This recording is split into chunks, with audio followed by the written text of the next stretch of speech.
Assalamualaikum warahmatullahi wabarakatuh. Alhamdulillahilladzi amarna bi akhlaqil karimah.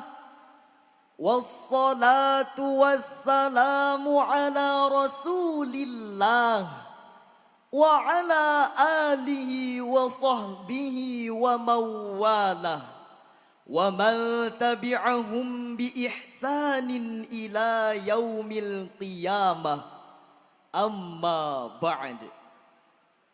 Bapak Ibu Dewan Hakim yang kami muliakan, hadirin sekalian beserta teman-teman yang kami banggakan. Kalau tuan pergi berlayar, bawalah bekal secukupnya. Bapak Ibu hadirin, apa kabar? Apakah sehat semuanya? Alhamdulillah. Pada tahun 2045, Indonesia akan mendapatkan bonus demografi, yakni 70% jumlah penduduknya berada dalam usia produktif. Hal ini hadirin memperbesar peluang negara kita menjadi negara yang kuat, hebat dan bermartabat. Kualitas jati diri dan karakter generasi menjadi pondasi yang menopang impian ini. Insinyur Soekarno selaku Presiden pertama Republik Indonesia pernah berkata, "Berikan aku 1000 orang tua, niscaya akan kucabut semeru dari akarnya. Tetapi berikan aku 10 pemuda, niscaya akan kuguncangkan dunia." Akan tetapi hadirin, jika karakter generasi tidak siap dari segi intelektual, spiritual maupun emosional, maka yang lahir adalah generasi yang hatinya malas, generasi yang jiwanya buas, generasi yang pergaulannya bebas, bahkan fenomena negatif seperti penyalahgunaan narkoba dan kriminalitas, konflik antar pelajar yang mencoreng solidaritas, kasus pembulian siswa dan siswi yang terus terjadi tak kenal batas, hingga pelecehan sesama santri yang membuat telinga panas, menunjukkan adanya krisis moral dan penurunan kualitas. Atas dasar inilah hadirin, maka tertarik hati kami untuk menyampaikan syarah Al-Quran dengan judul Penguatan Pendidikan Karakter Menuju Jati Diri Bangsa. Sebagai landasan, firman Allah di dalam Al-Quran surah At-Tahrim ayat 6. Hadirin harap simak mendengarkan. A'udzu billahi minasy syaithanir rajim.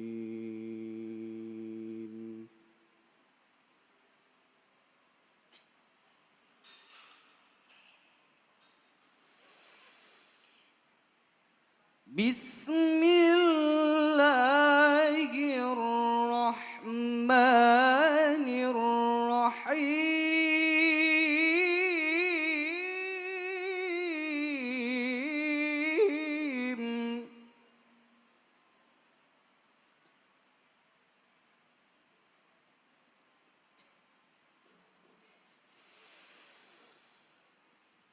Ya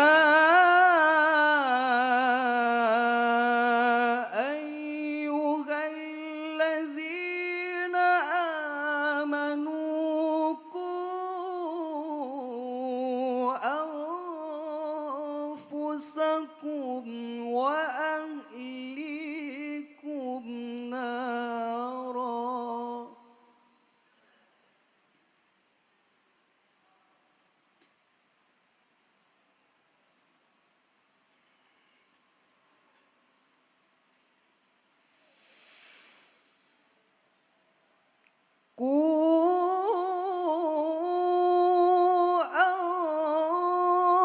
Anfusakum wa ahlikum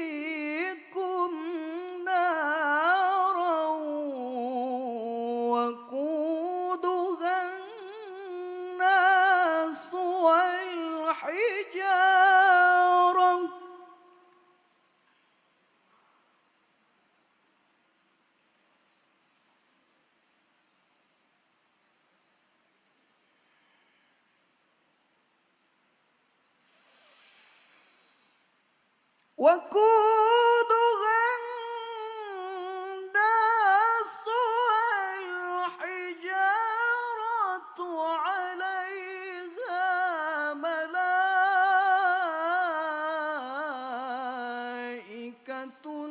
غلاظ شداد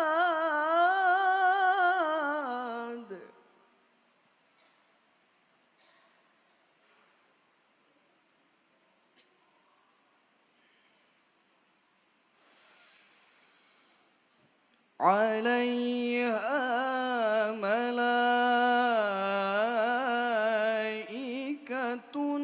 غلاظ شداد لا يعصون الله ما أمرهم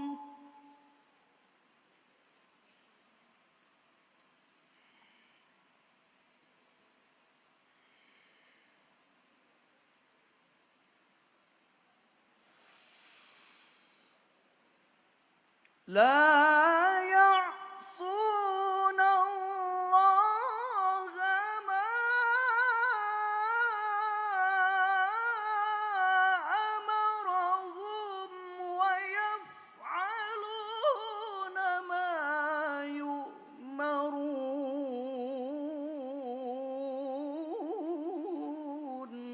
Aku berlindung kepada Allah dari godaan setan yang terkutuk. Dengan menyebut nama Allah yang Maha Pengasih lagi Maha Penyayang. Wahai orang-orang yang beriman, jagalah dirimu dan keluargamu dari api neraka yang bahan bakarnya adalah manusia dan batu. Penjaganya adalah malaikat-malaikat yang kasar dan keras. Mereka tidak durhaka kepada Allah terhadap apa yang Dia perintahkan kepadanya dan selalu mengerjakan apa yang diperintahkan. Dewan Hakim Pemangku Amanah Mulia, hadirin wal hadirat yang berbahagia. Ayat yang telah dibacakan tadi diawali dengan harfun nida ya ayyuha yang merupakan munada nakirah maksudah, yakni seruannya sekaligus peringatan bagi insan beriman. Menurut penafsiran Imam Ali As-Sabuni di dalam kitab Safwatut Tafasir jilid 3 halaman 410, ia menafsirkan anfusakum wa ahlikum nara ay ihfazu anfusakum wa sunu azwajakum wa auladakum min narin hamiyah. Jagalah dirimu, peliharalah istri dan anak-anakmu dari api neraka yang panasnya membara. Sedangkan menurut penafsiran Ibnu Katsir Ad-Dimashqi di dalam Tafsirul Qur'anil Azim jilid 3 halaman 408, ia menjelaskan anfusakum wa ahlikum nara adibuhum wa allimuhum, yang berarti didiklah mereka dan ajarkan ilmu kepada mereka. Mendidik akhlak, memperingatkan serta melarang untuk berbuat dosa dapat disampaikan dengan kata-kata yang lemah lembut, tidak kasar dan tidak mencela, dengan tujuan hadirin agar mereka tersadar dan juga paham. Hal ini juga bertujuan agar generasi memiliki karakter yang terdidik sejak usia dini, karena ini merupakan modal untuk membangun bangsa yang memiliki jati diri. Hal ini sejalan hadirin dengan firman Allah di dalam Al-Quran surah Toha ayat 44. Faqula lahu qawlan layyinan la'allahu yatadhakkaru aw yakhsha. Dan berbicaralah kamu kepadanya dengan kata-kata yang lemah lembut. Mudah-mudahan dia sadar atau takut. Rasulullah ternyata juga menjelaskan hadirin. Ma syai'un athqalu fi mizanil mu'min yaumal qiyamati min khuluqin hasan. Fa innallaha ta'ala yubghidul fahishal badhi. Sesungguhnya tidak ada perkara yang lebih berat di timbangan amal bagi seorang mukmin pada hari kiamat kecuali akhlak yang mulia. Karena Allah membenci orang yang buruk ucapannya. Hadis riwayat Imam At-Tirmizi nomor 2002. Hadirin wal hadirat rahimakumullah. Dengan kata-kata yang baik, maka akan menghasilkan komunikasi yang baik pula antara orang tua kepada anaknya. Sehingga anak terdidik dari ucapan dan perbuatan, dan orang tua dapat lebih mudah menggali potensi para generasi sehingga melahirkan prestasi yang dapat membanggakan sebuah negeri. Inilah karakter yang kita idam-idamkan. Sebagai gambaran nyata, masih ingatkah kita hadirin ketika pesta olahraga akbar Olimpiade Paris tahun 2024?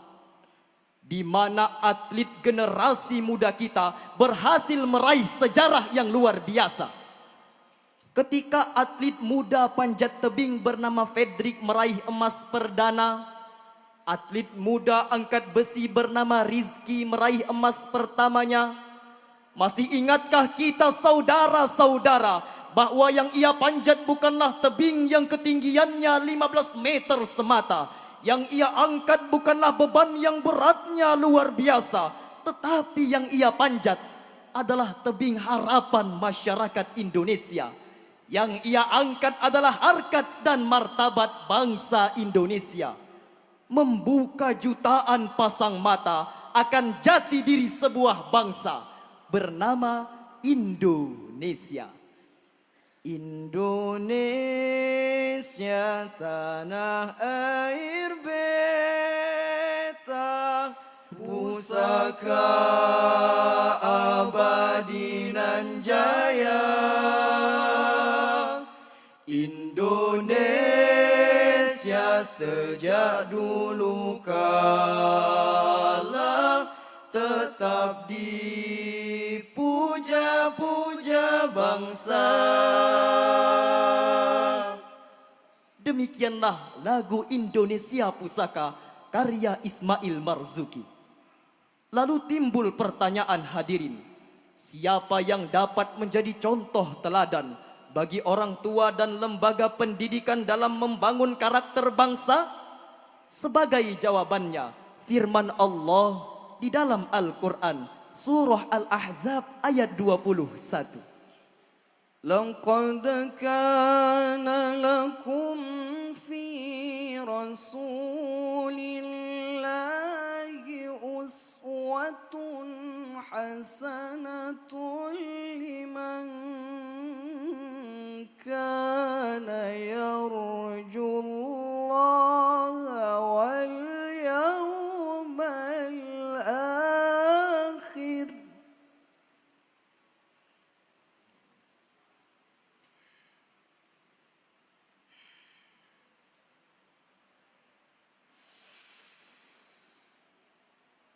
Uswatun hasanatun liman kana yarjullaha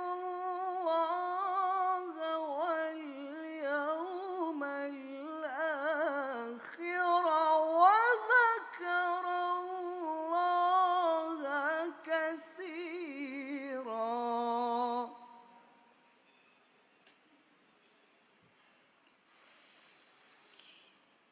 Uswatun hasanatun liman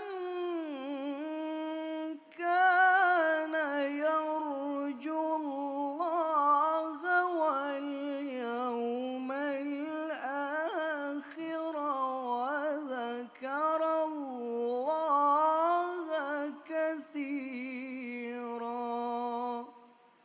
Sadaqallahul azim.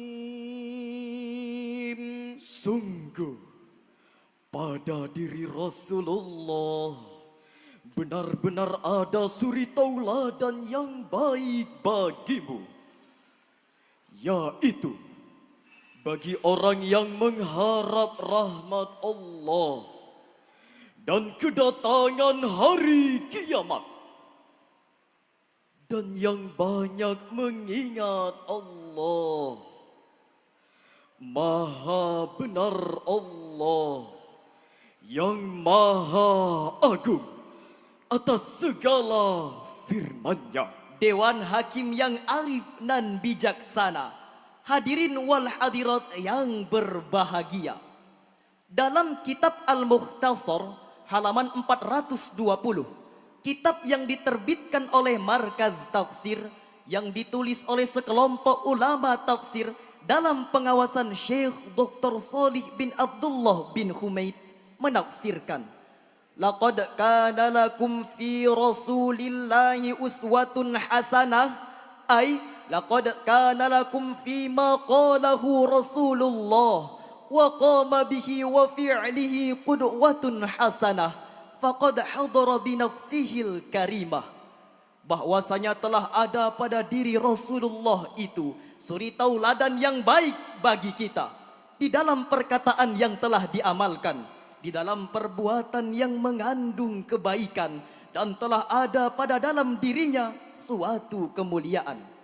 Sehingga hadirin, Profesor Dr. Muhammad Quraisy Shihab di dalam tafsirnya Al-Misbah volume 11 halaman 242 menjelaskan bahwa kalimat liman kana yarjullaha wal yaumal akhir adalah sifat orang-orang yang mestinya meneladani Rasulullah, karena Rasulullah adalah uswatun hasanah lewat sifat siddiq, amanah, tabligh, fatonah.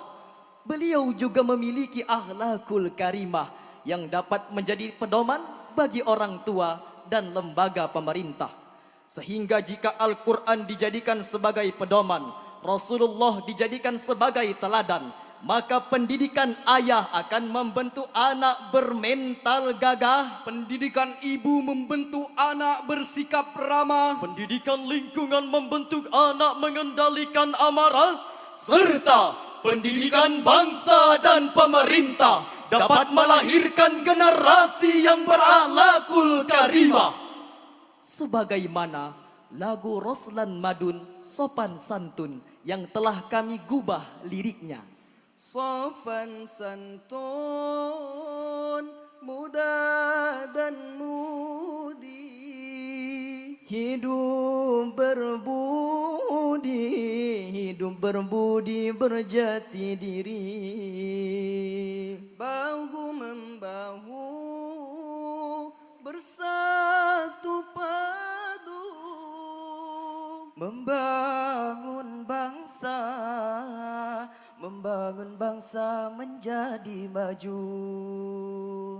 lemak manis ala amboy amboy, santan kelapa ala amboy amboy, hidup harmonis ala amboy amboy. Generasi berkarakter dalam menusa bangsa. Dalam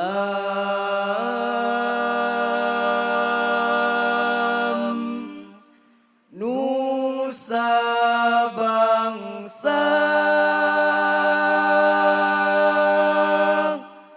Dari uraian demi uraian yang telah kami sampaikan, maka dapat ditarik kesimpulan bahwa membangun karakter menuju jati diri bangsa diperlukan orang tua, keluarga, lingkungan maupun negara.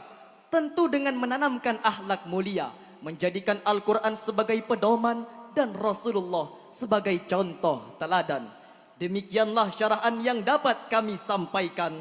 Wassalamualaikum warahmatullahi wabarakatuh.